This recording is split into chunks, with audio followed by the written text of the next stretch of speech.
Well, hello everybody again. This is Louise Eddington, the Cosmic Owl with Cosmic Owl Astrology. And holy heck, everything is kind of crazy again right now, or has it ever stopped being crazy? But my life seems to be crazy. I'm having a hard job keeping up. But let's move on anyway. Today I'm going to look at the eclipse, the second eclipse that we have coming up on October the 2nd, 2024. I'm actually recording this on September the 17th, just before the lunar eclipse. That is the first eclipse of two in this eclipse season. So I'm recording this right as the eclipse portal, or whatever you want to call it, really starts. And so the lunar eclipse, I did a whole video on that, so I hope you've watched it. And just to say, I have moved my whole podcast to YouTube and Substack now from Spotify podcasts, but you will still be able to listen to it on Spotify. But I always really suggest actually watching it on YouTube because, I do share charts and cards and things, and you actually get to see them. So what are we going to do with this eclipse? This eclipse is on October the 2nd, so it's a 10-month, 2-day, and an 8-year. So that's 8, 9, 10, 11, an 11 master day. And this eclipse is at 10 degrees Libra, and we've got a few 11-degree planets around the zodiac as well that we're going to look at. And it is quite a powerful eclipse. It is actually an annular eclipse, which is the Ring of Fire eclipse. So it's almost total. It's just that the moon covers the face of the sun, but they're quite far apart. The moon is closer to Earth, the sun further away. And so it's not quite total. So we get the Ring of Fire around it. And so we're going to look at all of that. We're going to look at the astrology. We're going to look at the numerology. I've pulled cards for this eclipse. I keep saying it, and I think people think I'm Pollyanna because I actually find these eclipses quite amazing. But the first eclipse is bringing out a lot of deception, gaslighting, kind of lying, and a lot of kind of sadness. And people are beginning to see the clouds are starting to clear as we move forward. All right, so where shall we start? I'm going to start by sharing the chart and showing you what I'm going to be looking at, and then we'll get off the chart and just deal with what I've got to say about all of this. So it's an 11 day, as I said, it's at 2:49 p.m. Eastern. So that's still on October the 2nd for most places in the world. So sorry, Australia. I know you get a bit of a short shrift, but that's the way it is. But look at all of this. This is a South Node Libra eclipse. So I'm going to talk a lot about that. It's at 10 degrees and 3 minutes of Libra, exactly conjunct to Black Moon Lilith. Mercury in Libra is just 1 degree away. We've also got Hecate, the way shower and goddess of the crossroads, has moved into Libra and is connected to this eclipse too, and Juno. So we've got a whole lot of really good energy there, pointing towards the North Node in Aries. So I'm going to talk about what all that means in a little while. We've also got the Venus. Venus is the guide. Libra is Venus sign. Venus is in a semi-sextile relationship to the eclipse in the sign of Scorpio at 11 degrees. I told you the 11 was showing up. We've also got Ceres at 11 degrees over here. Pallas Athena is loosely aspected to this eclipse as well, as is Pholus, the Pandora's box, taking the lid off its centaur.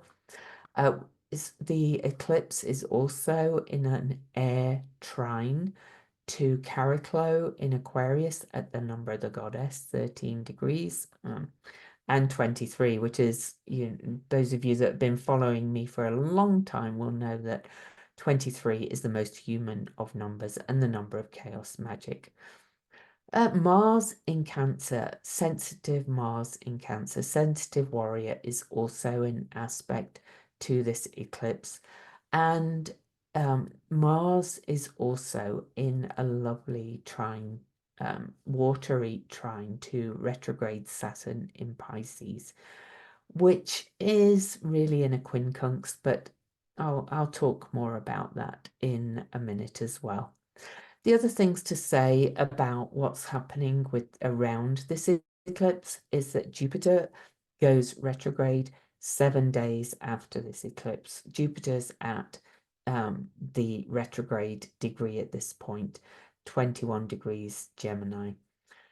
But mainly this is a 10-degree Libra eclipse. So if you have any placements around 10 degrees, but also I'm going to say, this is a big eclipse that's spanning quite a lot of degrees. So maybe the first two decans, so from 0 to 20 degrees of Aries, Cancer, Libra, or Capricorn, you will especially be feeling it.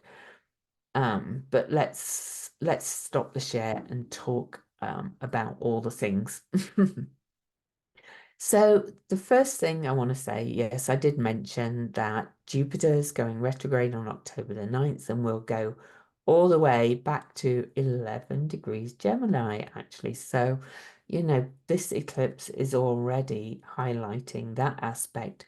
Jupiter will turn direct on February the 4th at 11 Gemini when the nodes have changed signs from Aries to Libra. So these are the last eclipses with the nodes in Libra, Aries, South Node, Libra, Aries, North Node, and I'll talk a little bit about what that means. So also, I do want to show you the path of this eclipse.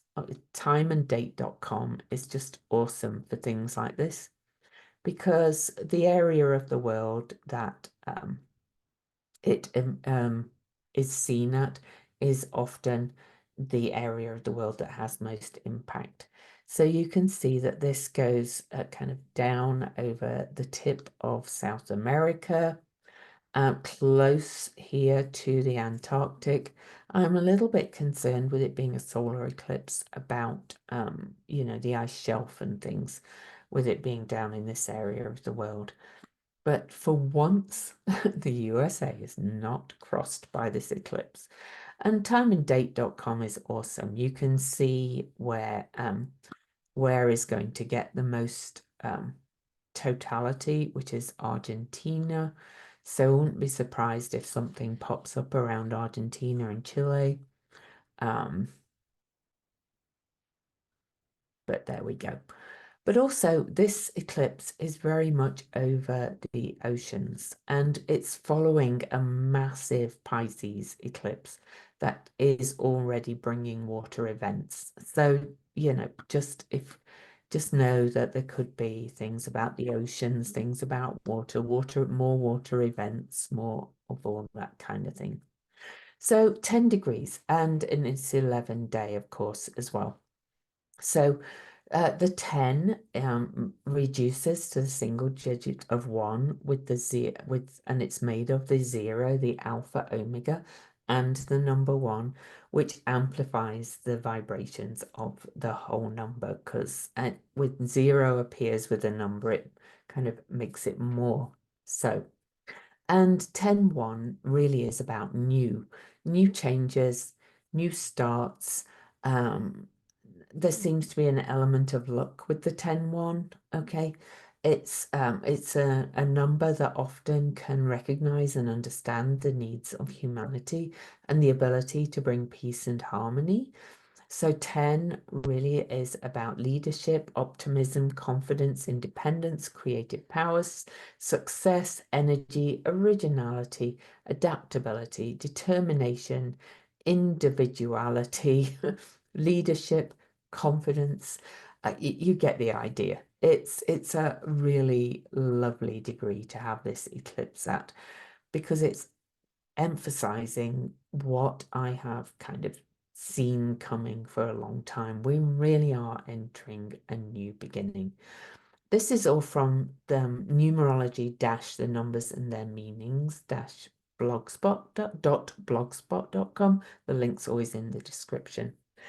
But in this blog, she says that this is the symbol of love and light. It creates all that can be imagined and contains the code, image, and ordain. Image it, and it shall be. Ordain it, and it will materialize. It's the number of rise and fall according to the actions chosen by whoever's affected. So isn't that kind of interesting? But I'm not going to kind of give an opinion on that one. But it really is a number of wholeness. So, and humanity. So number 1 and 0, the gift of power and protection. So it's a fabulous, fabulous degree, all right, to have this number at. So, yeah, well, I am going to look at the number 11 too, because we do have quite a lot of number of 11s, and Venus is the guide for this lunation, and she is at 11 degrees Scorpio.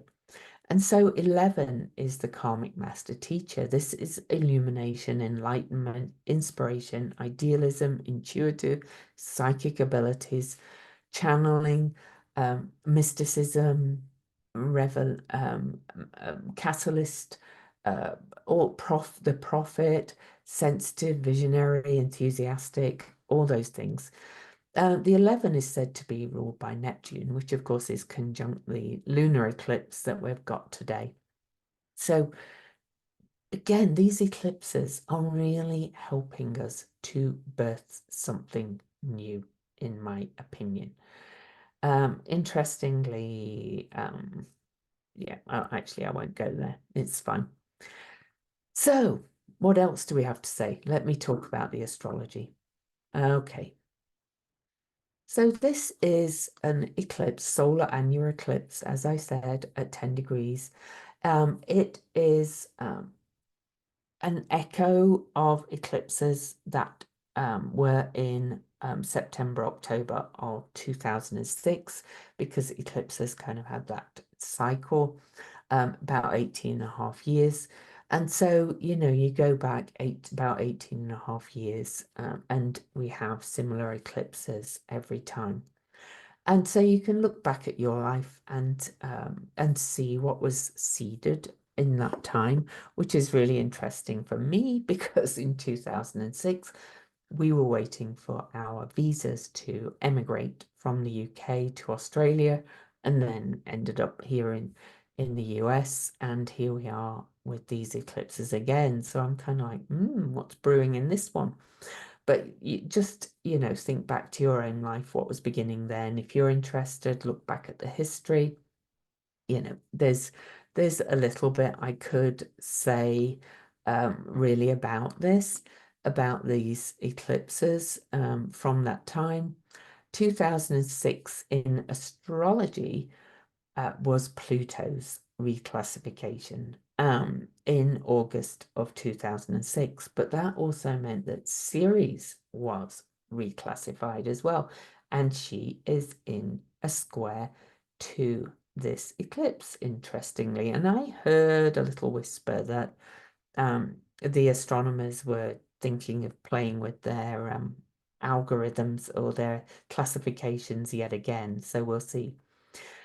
Also in 2006, the Stern Review on the Economics of Climate Change was published, emphasizing the urgent need for balanced and fair approaches to addressing climate change.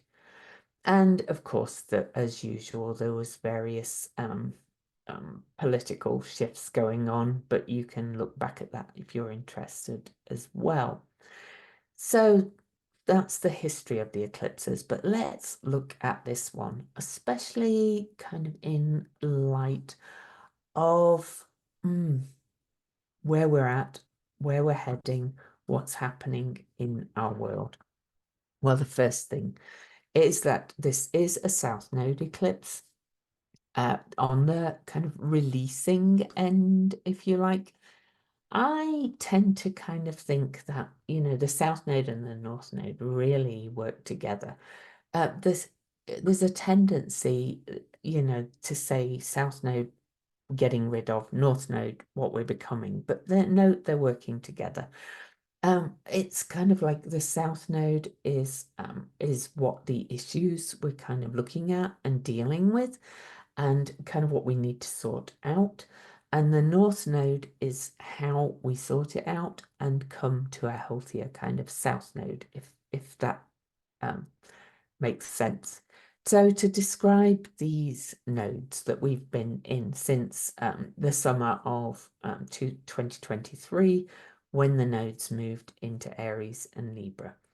So the South Node has been asking us to look at where have we been too accommodating, where have we been people pleasers, caring too much what others think of us, where have we kept the peace for the sake of keeping the peace because we don't like conflict, where have we lost ourselves in others because it's more comfortable rather than kind of taking a stand for ourselves. And that's really kind of the stagnant shadow side of Libra.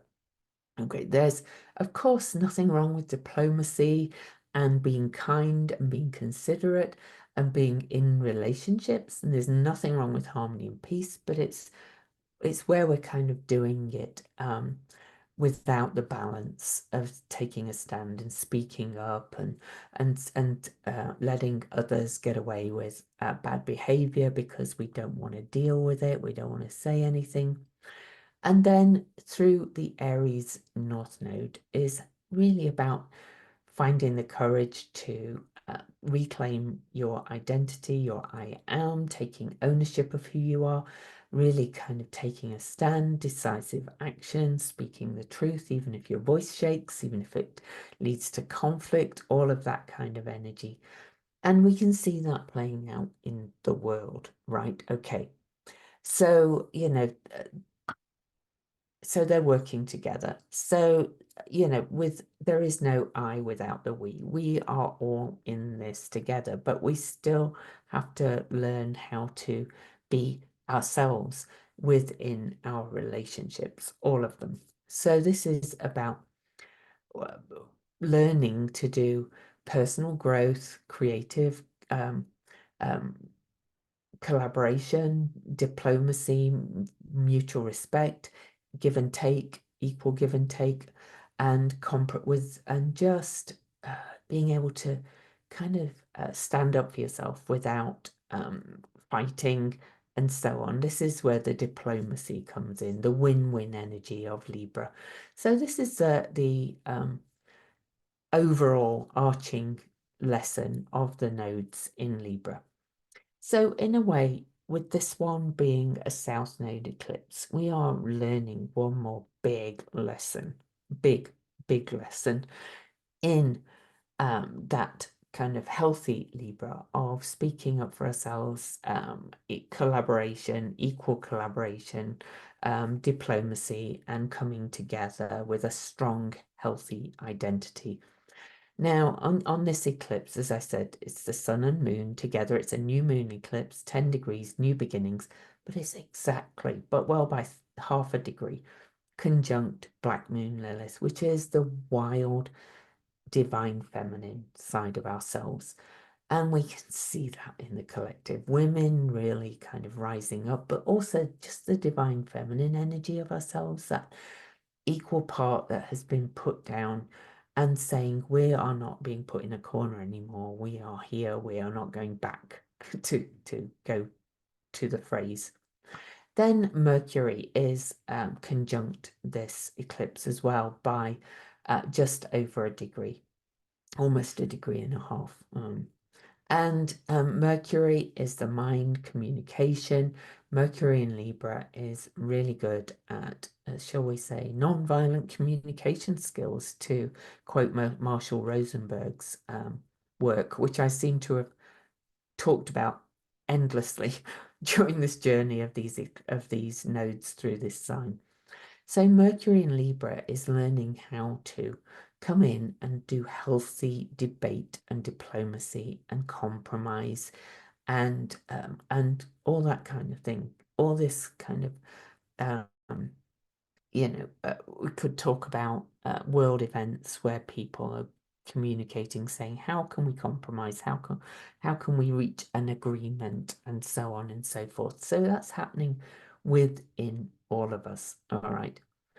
The other two energies in Libra, we're still in Libra, are Hecate, the goddess of the crossroads, is in Libra at 4 degrees conjunct the South Node. She is saying the path forward, where I'm shining my light, is this non-violent communication, healthy harmony and balance in relationships.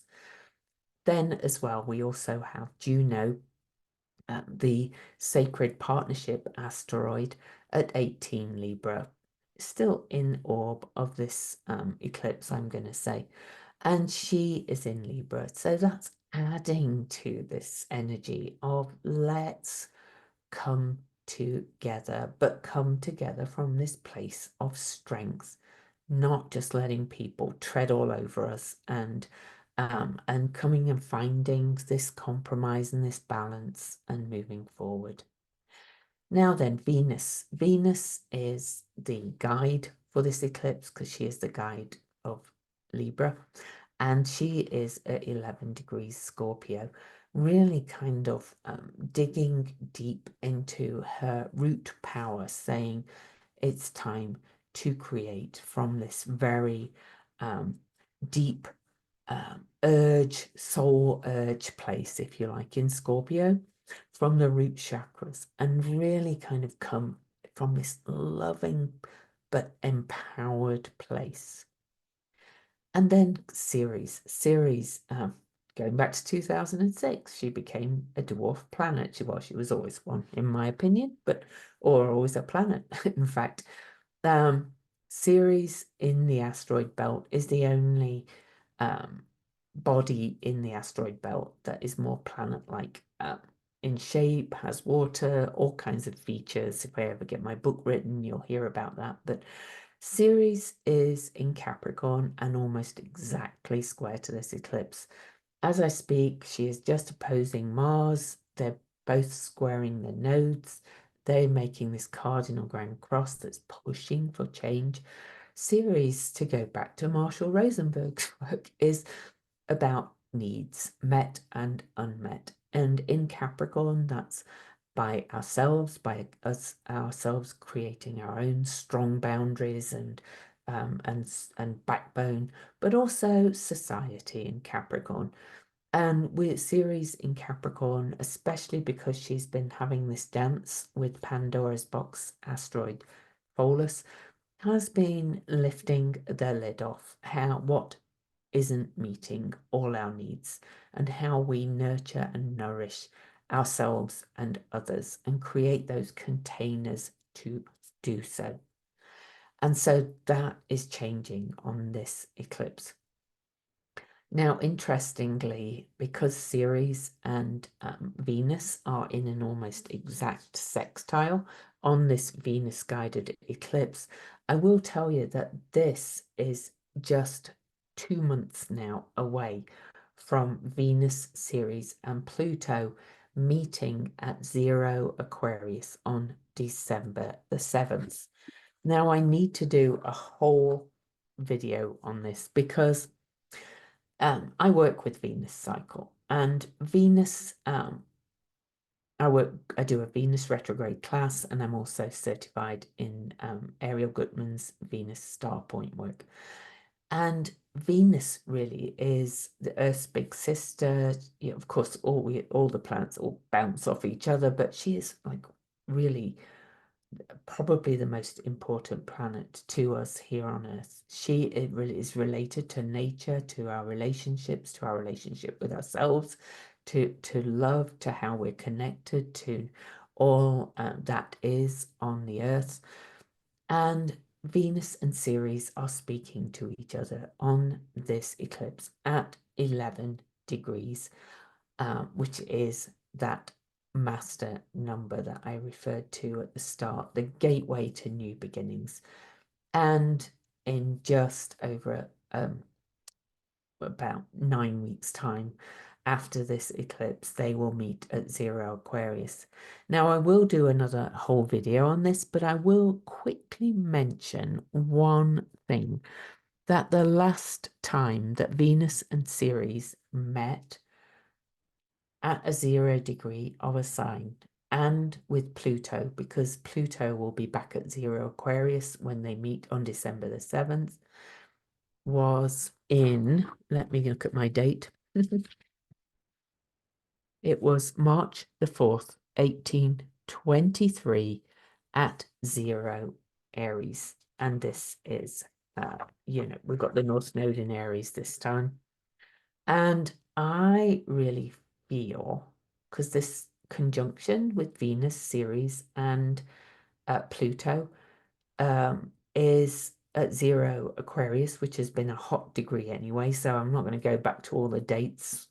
There's a video called Fools and Lovers on in my YouTube videos where you can find it. We did a whole slide of those dates and degrees. I feel like this is heading more fully into this new paradigm that we're entering with this 0 Aquarius conjunction. Now then, I said, I'm Venus, Venus is my main work. Now, Venus, in my Venus retrograde class, I now use the myth of Demeter, Persephone, and Hades in the class, in the heroine's journey underground. Now we have a Venus retrograde class starting in February, so if you want to join us, I'd love to have you. It's profound and life-changing.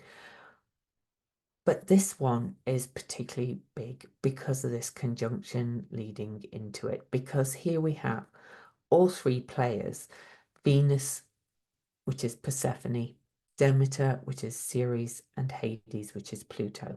But this is all parts of you. This really is Maiden Mother Crone, mind, body, spirit. It's the three, it's the Trinity, all coming together to birth the new paradigm.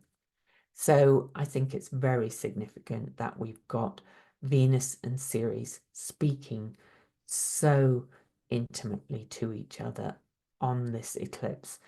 The surge of, for an example, voters voting for women's autonomy and rights is going to be huge, I think, to be quite honest, in the US, but it's also rising everywhere. Okay, so other things on this eclipse. Pallas Athena and I mentioned Pholus already has been taking the lid off things.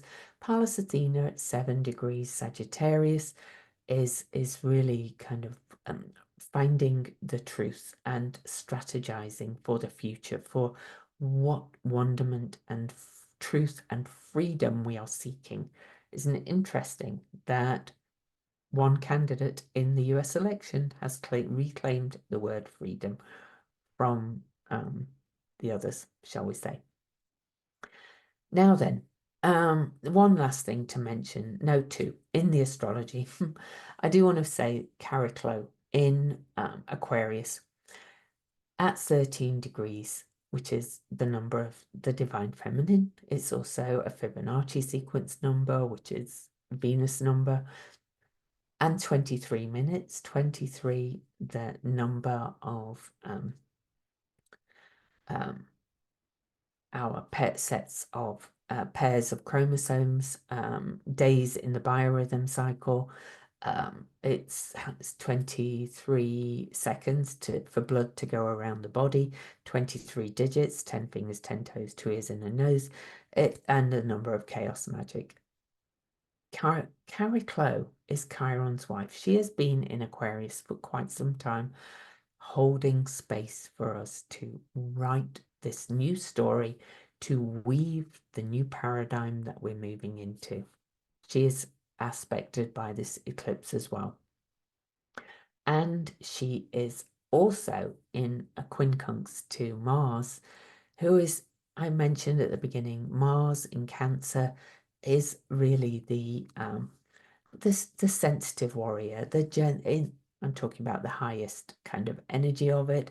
Mars in Cancer is very sensitive, very protective, very toned down, but more about building your own personal security. And of course, Mars is the guide for the Aries North Node. So this is what Mars wants us to do moving forward. And then I already mentioned that Mars is in a watery watery trine aspect to retrograde Saturn in Pisces. And that is washing away more of this aggressive, patriarchal dominator culture and our self-limiting beliefs about that we can change this, because we can. So it's a powerful, powerful, powerful eclipse in the astrology. The main lesson really though is about as the nodes finish this journey, as the South Node finishes this journey in Libra, is about coming back together, but in a healthier way. We've been separated, we've learned who we are, we know who we are now, but it's about how can we now learn to compromise and talk to each other again to bring more harmony, peace, balance in Libra, okay, from a place of empowerment this time. And you'll see that the cards really reflect this as well when we get to those. But now first, we're going to look at some of the channeled symbols. We're going to look at the Chandra symbols and the Sabian symbols, okay? And I'm going to look at them for the eclipse and for Venus. So we're going to look at 11 Libra because we always go up to the next number, and we're going to look at 12 Scorpio as well. All right, so but before I do, I want to remind you to please subscribe, give me a thumbs up and all that kind of stuff. And I do want to say I'm so grateful for all of you that do watch all of these and that do leave me comments. I really, sometimes I only get time to heart them, but I always respond if I can. And it just fills my heart when people say, that it resonates with them or it's helpful, because that's all I want, really. So, okay, so I am going to start with the Chandra symbols for Libra 11.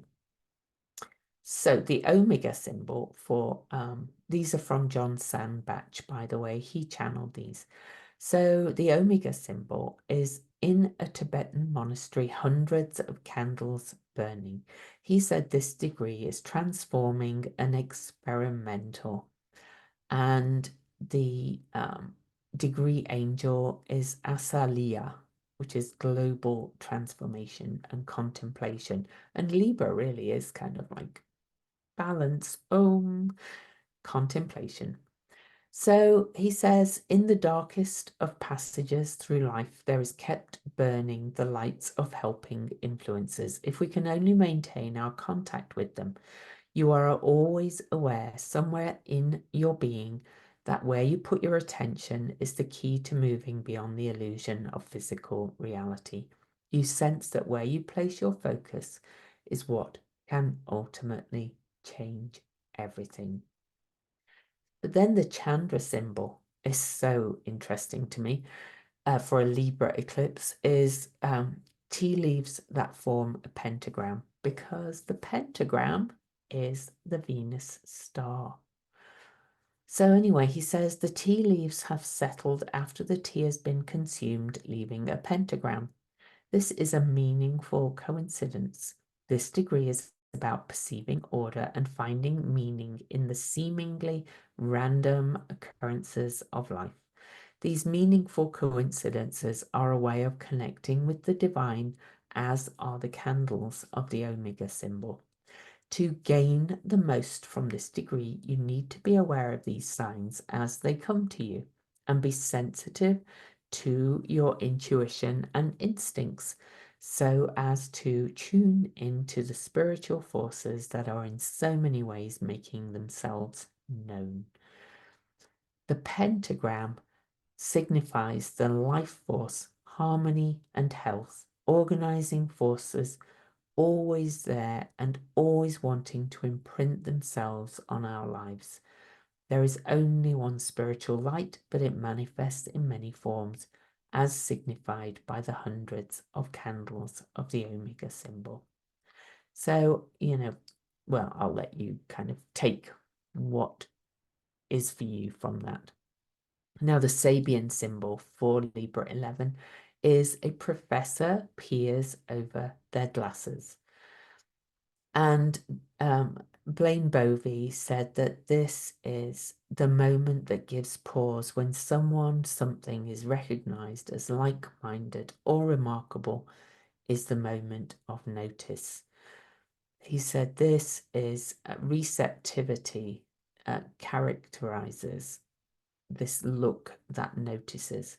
He says, notice or be noticed. It may seem fleeting and insignificant. However, the look that pauses, that notices, is doing more than one might think. I notice you said that with the skill and finesse of your parent, for example. It's about noticing in yourself as well. It's about peering over the glasses, not hiding behind something that distorts your vision or even makes it clear. It's kind of about looking with your own eyes and really kind of seeing. And it's about a desire for a new start and that rules out nothing and nobody as the source of information that energizes those desires. So that kind of indicates that more compromised kind of energy to my mind. Now then, for Venus. Okay, so I'm actually going to go with the Sabian symbol first for Venus's place in Scorpio, an embassy ball. Blaine Bovey again says, a sovereign bearing. Embassies are grounds within a country considered to be foreign, subject to foreign laws and protections of the country they represent. Consequently, to enter the embassy of your own country while visiting another is to enter your own sovereign land. So really, we could look at Aries as your sovereignty and the ball as Libra, right? Okay. This is commonly understood to be the foundations for what is known as diplomatic immunity. Through Scorpio 12, we might expect to find a sense of sovereign bearing, and the ball suggests a gathering from many lands. Okay. I don't necessarily agree with that it's about the gatherings of the elite when it's applying to us. So let's not, kind of talk about that. It's kind of an embassy ball in yourself with your sovereignty of your Aries North Node and the coming together of the Libra within yourself. The Chandra symbol for Scorpio 12 is, well, the Omega first is a woman with a collection of rocks shaped like hearts. Also, the Venus cycle makes a heart. And this is a sensitive dream state, transforming degree. John Sandbach says, this degree is looking for something, a repeated pattern in reality, a synchronicity, and it will find it. The question is, what does it mean and why is it sought? When the hardness of the heart is cleared, meaning can then flow through all of reality. Our obsessions are our hard places, and we need to follow them until they yield their secrets. Now, the Chandra symbol is a young person with a frail body but a beautiful and noble face. The contrast between heart and stone in the Omega symbol mirrors the contrast between beautiful and noble face and frail body in the Chandra symbol. This degree is always aware of the difference between what the most spiritual aspect of the self wants versus the limitations imposed on those desires by the physical world. The challenge of this degree is to not allow the physical limits to dominate and also not to retreat from the physical world. Spirit can transform matter, and even though the task may often seem arduous, it is of tremendous benefit both to spirit as well as matter. Wow. Okay, so just kind of to sum it up, this is such an eclipse of new beginnings, of a reset, of starting something new based on a lot that you've learned over the past, especially for last few months since the nodes shifted signs into Aries and Libra. And then remember, they will leave these signs in January and we'll be on to a whole different vibe. And I've done a couple of videos on that. But I do want to look at the cards. What do the cards have to say? Well, because it's an eclipse, I have brought out my big guns. Big guns. My of tarot, my favorite deck. And the cards are beautiful. So the card I pulled first is card number 1. Oh, there we go. The Magus, the Magician, which is the Mercury card. And Mercury is conjunct this degree, if this eclipse, if you remember. Okay, so I'm actually going to go and whilst I know what these cards mean, this is my favorite book of interpretation. Oh, the Tarot Handbook by Angeles Arian. Oh, you can see the name, I think, there. Anyway, it's in my Amazon store if you look below.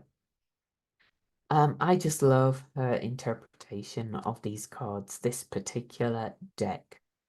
Okay, so I am going to read in detail a little bit because it's such a big eclipse. But first, I want to give you the quote that she gives for the Magus card. Language shapes consciousness, and the use of language to shape consciousness is an important branch of magic, which is from Starhawk Dreaming the Dark. The magician represents the universal principle of communication and timing. So this represents communication that is inspired, resilient, and well-timed, non-violent communication. So this is an individual's capacity to communicate equally in both oral and written communication. So I'm going to hold the card up again. You can see the floating book and all the things. But remember, this is about communicating inwardly as well with yourself and creating mind magic, to quote the book by John Doty that I love. All right, so the second, I pulled 3 cards because again, it's a big eclipse. And the card I pulled this time is in the 11 card in some decks, interestingly. This is an 8 card. And we're in an 8 year. This is adjustment and justice. This is the Libra card. And it's a Libra eclipse. You cannot make it up. And I look at the way she's looking down in that contemplation, very centered, speaks to all the symbols. Know thyself, nothing in excess. The self is required to balance the self.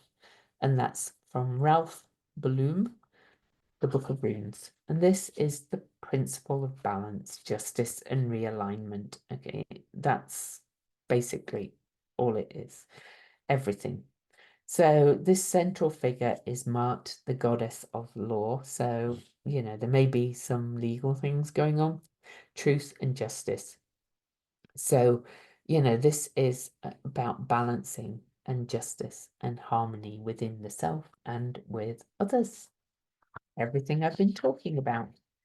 Now then, the final card that I pulled, I went and lost the page already, is in this deck, it's the Princess of discs or pentacles or coins, whichever you like to use. So where is she? Oh, of course, it's the other way. Princess of Discs.